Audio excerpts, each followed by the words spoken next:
Hi welcome back to my channel. చాలా రోజుల తర్వాత వీడియో పెడుతున్నాను. సో మొబైల్ ప్రాబ్లం వచ్చింది. తర్వాత గాజు కాఫీ చేశాను, క్రీమ్ కాఫీ. చాలా అంటే చాలా టేస్టీగా ఉంది. సో 1 గాజు గ్లాస్ బాటిల్ తీసుకుని 3 స్పూన్స్ షుగర్ వేసాను. అంటే గాజు బాటిల్ తీసుకుంటేనే బాగా వస్తుంది. సో చాలా అంటే చాలా బాగుంది. సో మీరు కూడా ట్రై చేయండి, లైక్ చేయండి, షేర్ చేయండి, సబ్స్క్రైబ్ చేయండి. 3 spoons sugar and 1 spoon coffee powder and little water, like 1 spoon water.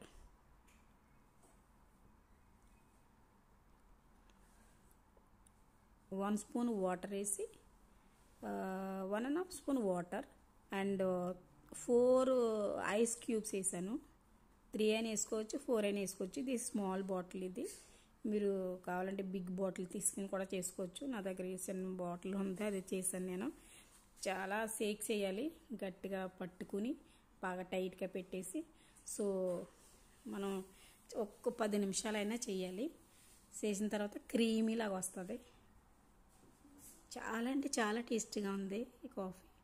So చాలామంది చేస్తున్నారు కూడా.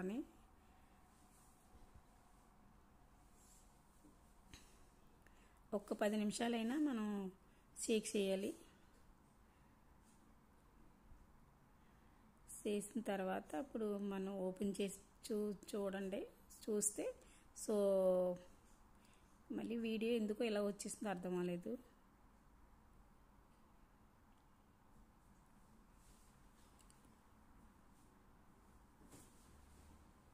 15 నిమిషాలు చేశాను, 10 నిమిషాలు చేశాను నేను క్రీమ్గా రావడానికి.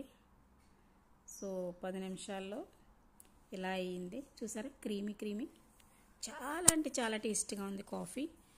సో నేను గ్లాసులో వేయకుండా బౌల్లో వేసాను. చూసారా, క్రీమీలాగా వచ్చింది. తర్వాత నేను కొంచెం మిల్క్, 2-3 స్పూన్లు మిల్క్ వేసాను. అంటే ఎక్కువ వేసుకోవచ్చు, మన కప్పులో వేసుకుని మనం కాఫీ తాగాలనుకునేటప్పుడు ఎక్కువ వేసుకోవచ్చు. బట్ నేను వీడియో చేయాలనే ఉద్దేశంతో నేను చేశాను. తర్వాత మళ్ళీ క్రీమీ వేసాను, ఇంకా మిగిలి ఉంది నాకు క్రీమీ. తర్వాత కొంచెం చాక్లెట్ సిరప్ వేసుకుంటే బాగుంటుంది డెకరేషన్కి. బట్ నేనైతే కోకో పౌడర్ ఉంటుంది కదా, అది కొంచెం వాటర్ వేసి ఏదో చేద్దాం అనుకున్నాను, బట్ రాలేదు. సో